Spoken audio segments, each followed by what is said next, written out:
I can't say it's a good morning, day 9. It's 3 a.m. Dragged myself out of bed after getting like 3 hours of sleep because we're off to check out and go to the airport. Getting a cab in Singapore is always super easy, whether through the app Grab or Zig. So we just go to the airport, came here early, so Scoot couldn't deny us once again. So we finally are able to check into our Scoot flight. Everything was automated check in, even the bag drop was automated as well. And then yeah, we had maybe like 45 minutes, an hour just waiting to board the plane. And yeah, we were on some special Pokemon themed plane, but I don't remember there being anything special like Pokemon themed service or anything like that. Our flight was at 6 a.m., and so just another short 4 hour flight where I mostly was sleeping. We have landed in Hong Kong. Now, I gotta say, compared to mainland China, Hong Kong, the people here, they actually have, a pretty decent grasp of English. That's basic, at least. So you can still communicate with people here. So we take the airport bus to Kowloon, to Hong Kong itself, to Mongkok. That's where our Airbnb is. And if you're wondering why we're struggling up the stairs with our luggage, that's because the elevator is broken. So our Airbnb ended up being super cheap, like $30 per person per night. It was also pretty spacious and also in a good location in Mongkok as well. And so yeah, it was so cheap because the elevator was broken. And so they said it was on the sixth floor. However, as we found out, in Hong Kong, they don't consider the ground floor as like the first floor. So it was technically on the seventh floor. So we have to climb up 7 flights of stairs to get to Anything in the our name of a apartment. good deal, am I right? But it's a good price. Anything for a good deal, am I right? So we drop off our luggage, and then me and Lulu, we leave Mubin to fend for himself as we leave to go to Hong Kong Island, to Central, to meet a friend for lunch. And so there ended up being a line at the restaurant, but there's Sebastian, and he takes us to this, uh, I guess, Cantonese barbecue place. So we get, I guess, their signature, like duck and char siu on rice. And yeah, they're Michelin starred or Bib Gourmand, or Michelin recommended, something like that. Anyways, there was a decent line outside, but the line goes super quickly because um, I guess it's the culture in Hong Kong where you pretty much just share tables with strangers. So across from us were like these two people that we have no idea who they were, and they're just like literally like 10 centimeters away from us. But I mean, anything to get the line moving quickly. So I didn't mind. Um, we dropped by a bakehouse because they're famous for their Portuguese egg tarts, but they were all sold out for the day. So we just got a croissant and coffee, and then yeah, Sebastian's just telling us about his life here, moving away from Canada, and then yeah, brought us to the tram station to go up to Victoria Peak while he goes back to work because he's technically still on the clock working for his aunt's company. But yeah, the tram ride up to Victoria Peak was actually super cool. Last time I came to Hong Kong, I took the bus ride up, which was less scenic. Uh, but yeah, it was really wild. I felt like sometimes you were super steep. Kind of felt like you were almost like 90 degrees. I'm sure you were like probably only like 45 or 50 degrees, but it was still really cool to just be climbing up, just literally the side of the mountain up Hong Kong. But we finally get to the top, and of course there's touristy stuff. But if you actually want to go to the observatory, you gotta pay another fee. I don't remember it being too expensive, but it was still like bruh, I paid like $25 to go up the mountain, and then I gotta pay like another $5 or whatever to go to the observatory. But whatever, for the experience, right? But yeah, the last time I came here was during nighttime, so it was nice. It was very pretty with all the buildings lit up. But it was still cool this time seeing it during the day. I haven't seen that before. So we just took in the sights, the haze, took a couple photos. But yeah, it was just a nice area to just get a really good look over Hong Kong. And of course, on the other side of the peak, it faces the ocean. The less picturesque view, I guess, but you can see the ocean and the haze and cargo tankers, I guess.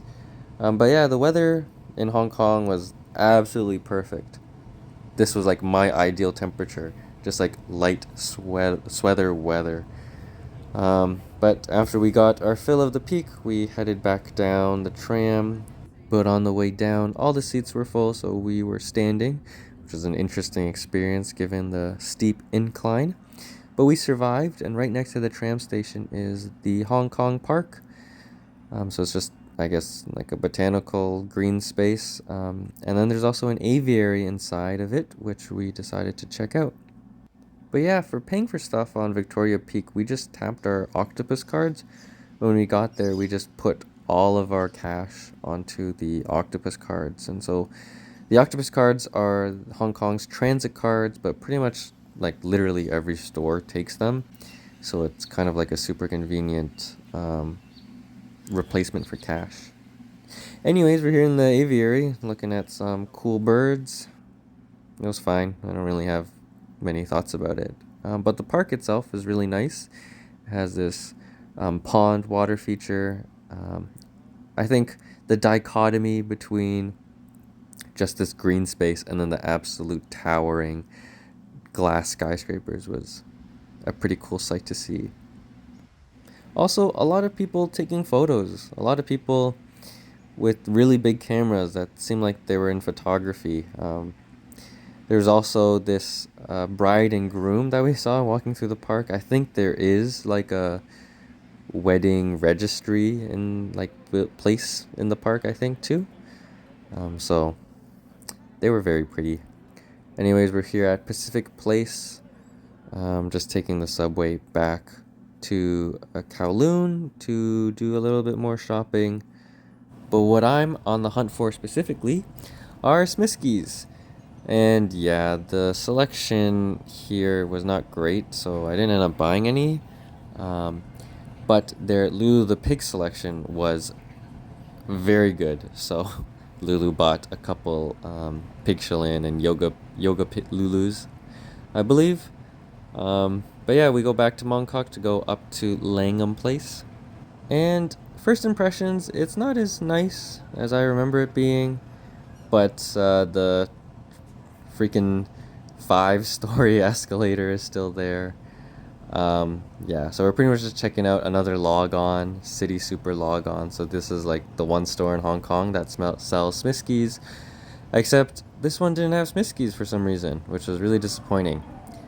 So we just explored the mall a little bit, didn't buy anything, just went outside, and then took a quick stroll through the women's market, I believe. This was very similar to how I remember it, just very, very touristy centered stuff. But went back to the Airbnb just to relax for a little bit and pick up a few things for our dinner tonight, where we're meeting Lulu's cousin at K11 Musea. And all my homies hate K11. First of all, why are there like 4 different malls that all start with K11? Like there's K11 Art, K11 Musea, K11 whatever. And then also in K11, for some reason, like these malls, they're elevators. They don't stop at every floor. So we go to an elevator and it's like parking, and then it's like 4th floor and then 6th floor, and we're trying to find the 5th floor. So we go up to the 6th floor. There's no stairs. Go to the 4th floor. There's still no stairs. Like where's the? And anyways, we end up trying like finding the escalator through a maze, but it took us like almost an hour. So dumb. So we tried to go to this hot pot place, but the line was too long. We didn't have a reservation. So we went to the Sichuan place, the Sichuan restaurant, still in the same mall. And yeah, the food was good, but I think more importantly, Lulu got to finally meet up with her cousin again after like 10 years. And then we also got to meet Lulu's cousin's husband. So they both work in Hong Kong in They have like banking relating jobs, so you know that they're making bank. And yeah, so K11 Musea is right next to Harborfront. So after dinner, we were quite full and decided to, go for just a short walk, walk off the dinner and see the pretty Harborfront lights. But yeah, we make it to the old clock tower, the old train clock tower, something like that. But yeah, the night was really nice. Got to meet Lulu's cousin and her husband, and then Lulu got to catch up with them as well. So after we gave them some ice wine from Canada, even though they're technically from Canada, at least her cousin is, um, we left to go back to Mongkok. So our Airbnb actually doesn't have towels, so we had to find a place to buy towels, but everywhere was closed, and we found this one like dollar store kind of place. So we bought one there. It's a super cheap one, and I think we were really lucky because the store was closing up. But yeah, that's how we ended the night. Finally able to shower.